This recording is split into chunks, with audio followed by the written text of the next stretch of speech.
উচ্চশিক্ষার ব্যর্থতা নয়, প্রথম কথা তার উচ্চশিক্ষা দপ্তরেরও ব্যর্থতা নয়।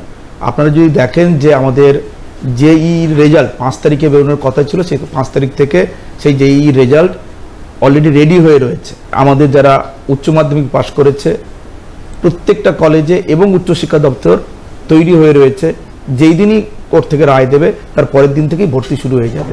এই ভর্তিটা কারা আটকালো?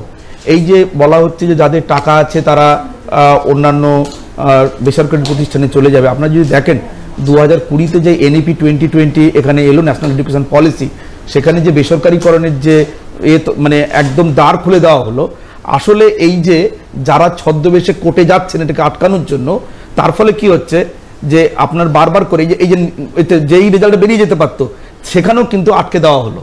তার ফলে এটা জোর করে কোনো একজন কোনো এক অশুভ শক্তি জোর করে যারা ছদ্মবেশে বলছে আমরা ছাত্রদের পাশে আছি, আমরা সাধারণ মানুষের পাশে আছি, আমরা সাধারণ ছাত্রছাত্রীদের পাশে আছি, গরিব অভিভাবকদের পাশে আছি, তারা কিন্তু আসলে একটা মানে এমন একটা বাতাবরণ তৈরি করছেন যাতে করে আমাদের ছেলে মেয়েরা যাদের অর্থ আছে তারা প্রাইভেট কলেজে চলে যাবে, ইউনিভার্সিটিতে চলে যাবে, কিন্তু যারা যাবে না তাদের মধ্যে একটা অসন্তোষ তৈরি হবে।